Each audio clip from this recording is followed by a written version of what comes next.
Happy Tuesday, everybody. BDL44 coming at you with another video. Food on the side of his face because I'm eating breakfast. But let me just first of all say Happy Tuesday. I hope everyone is enjoying their day. I'm talking Lakers on this one. I just got through watching a podcast and people were talking about just the story that's been going around that LeBron James and his camp have nothing to do with the coaching hire and how egregious that sounds to them. And I thought it was egregious, but I hadn't really listened to really anyone else talk about it at length or give opinions on that point of view. But it's not that it's egregious that LeBron stays out of it. It's egregious that anybody would think we would buy that. It's a silly report, to be honest with you, because the hiring list is LeBron centered with JJ Redick at the top of it. As we mentioned yesterday in the video that I made, I don't doubt that JJ could turn into a really good coach. He's a really good podcaster. He didn't have any experience in that. He's an excellent basketball player. And he was a good businessman. You know, he made sure that he got premium dollar for every position that he got. 1 year deals that were always big in cash. He made sure he got paid in this league in a very unique way, in my opinion. So, you know, he's definitely somebody that does things his way. And what I just read is that they believe, that he's going to be Pat Riley-esque or the next Pat Riley or something like that. Maybe. But here's the thing, man. Why are we searching for the next Pat Riley? Why are we searching for what we already were? Trying to recreate an image that has already been. That's the problem I have. I don't necessarily hate the idea of bringing in the next Pat Riley. I'm not going to avoid the potential next Pat Riley, but I'm not also making decisions based on an image of a person who was once our coach, who is not anymore, and saying, that's what the Lakers need. Get me the next Pat Riley. I don't agree with that line of thinking at all. I really don't. Now, if Pat can be like that, if JJ can be like that, and he's the best guy for the job, that's cool. But I'm not looking for an outline of Pat Riley and saying, okay, who fits it? There's one, and bringing him in.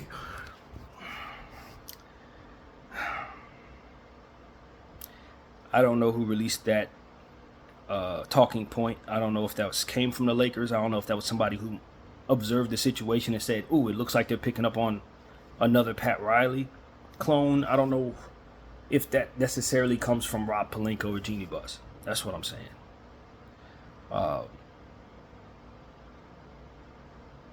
I think that the media makes a lot of things happen around this time of year when there's not a whole lot to talk about a specific team like the Lakers. They will make up talking points, circle back around the stuff that we already know and try to make it really unique in how they deliver it. But at the end of the day, it's not a whole lot to say about the Lakers.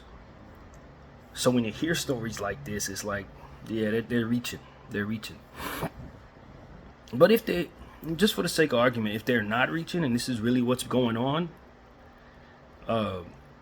it's frustrating as a Laker fan who knows that the success of the Lakers that they are trying to duplicate didn't come from someone looking for images. That was organic. They picked up Pat Riley. Pat Riley became Pat Riley himself. He wasn't the next something. They found a guy who came in, found a unit that came in and were their own greatness. That is what I'm looking for. I'm not looking for the next Pat Riley. I'm looking for the first somebody else. And I just feel like the Lakers tend to, this goes back to that idea that the Lakers are always looking for in-house solutions, always want to bring back the same people, always want to have people around that Jeanie trusts and knows. That whole narrative, this is more evidence of something like that, to where they're always looking for what they already had. And I just do not believe greatness is manifested that way. Greatness is manifested in doing things the right way and then letting people come in and be themselves and displaying that greatness once you've done everything you can to assure that they're in a position to do that. If it's not great, so be it. But you can't manifest greatness by trying to revisit old things. Ooh, this guy looks like Kobe. Let's draft him. Ooh, this guy looks like Pat Riley. Let's hire him. Like, that is never, ever going to yield you the type of success that the Lakers demand of themselves. The brand demands of itself. And if there's validity to this, and they bring in JJ Redick, and he's not Pat Riley, no one's going to be surprised here because he's not Pat Riley. He's not Pat Riley-esque. He's not going to come in and be dressed like Pat Riley. He's not going to recreate Showtime with LeBron and AD. I mean, it's just... This is why I think we need some outside people coming into our organization who are not looking for the next anything, but who are looking for the first something. Who are not coming in with a Laker idea about what the Lakers used to be and trying to recreate that, but what the Lakers are going to be because they're going to provide it themselves. And I'm starting to get to a point where if I'm to assume stories like this have validity, I'm losing faith in the front office, man. That's what it really comes down to as a fan here who's been watching them make certain decisions. I'm starting to wonder if I've been looking at this all wrong. And I should be more vehement about us removing Rob Pelinka from his position and moving on to somebody else. But even if I remove Rob Pelinka, if Jeannie still has an idea about doing things a certain way, that's just going to facilitate through the GM she hires. She's got to be better. It seems. It seems. Or she's going to have to hire somebody to do the job and continue to be hands off. But trying to create the old this, the old that, that's not going to yield you the results you're looking for. There is no more Pat Rileys. There's only one. There's no more Kobe Bryants. There's only one. And that is what I want to say, man. That's what's on my mind. I'm almost saddened by the notion that this is assumed to be something that will be wildly successful. And that this is the template from which we're trying to figure out how to put things together. Can we find the old? No. It's not how any of this works.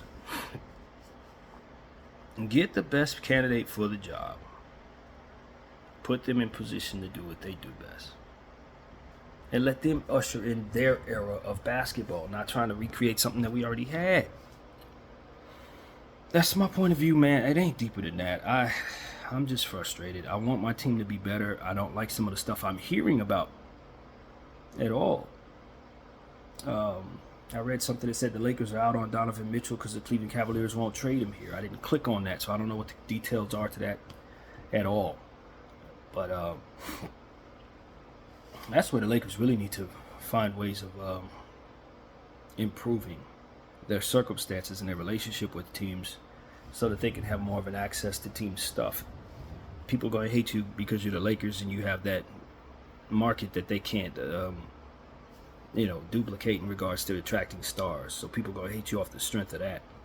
But people shouldn't be trying to keep us from getting things. People shouldn't, to that degree to where, we're going to trade them everywhere but the Lakers. We got to improve our relationship with these teams somehow.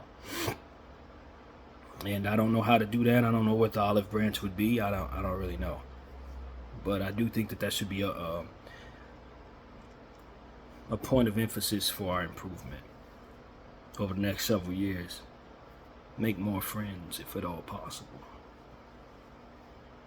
And that's why I want to rebuild as well. That's one of the many reasons why I think rebuilding makes sense, because it allows you to potentially make new friends. That's one aspect of rebuilding that people don't think of. Once you start trading away stars to places, you start making new trade partners, friendships. The Lakers tend to revisit old trade partners. That's a lot of teams do. We've done deals with the Washington Wizards, so we'll probably do a deal with the Wizards again. We've done deals with the Utah Jazz, so we may do a deal with the Utah Jazz again. We need to broaden our friendships in that way, so that less teams will be less likely to try to keep us from getting stuff, try to block us out of certain deals. A lot of that's going to come naturally anyway, but we gotta improve in that way. Laker fans, I don't think we're ushering into a great era, man. I understand that people are really excited about finishing off the LeBron James tenure very strong, and I'm respectful of that to the best possible degree I can be, while believing that I don't think we should. It ain't personal to LeBron. I keep telling y'all I like LeBron a lot, and if our team was in a much better position to build around him, I would not hesitate to want to do that. But I just don't think that we can move forward this way, get as successful as we hope to become, have the expectations that he would demand of himself upon us while doing things this way. I really don't. He expects to be a championship contender, and I don't think we can build one. Anthony Davis wants to be a championship contender. I don't think these people are about to build that right now. I don't think so. Not the way it appears this is shaping up. Hire a rookie coach, mortgage most of your future for a star, maybe not even your number one star on your list. This ain't shaping up right, man. This ain't shaping up right. Nothing's been done yet, though, so it's a chance they could get it right. There's a chance something great can happen. I remember when we were thinking a lot of things were going to go bad, and then we were able to trade Russell Westbrook for that Utah deal, and everybody was happy with the Utah deal. You know what I mean? Got back D'Angelo Russell and Malik Beasley, and of course Vanderbilt, and then the Rui trade got us some talent. We were very pleased with that. So something like that coming out of nowhere could potentially be a good thing, man. I don't want to bore anybody with the idea that I should be talking about picks and how I don't want to trade them anymore. I think everybody knows that. But, the Lakers are going to do what they feel is best. And if they want to keep this timeline going, they probably will make some trades that involve our future assets. But I'm telling you, when those years roll around and we don't have our picks, that's going to suck. I don't care what happens between now and then.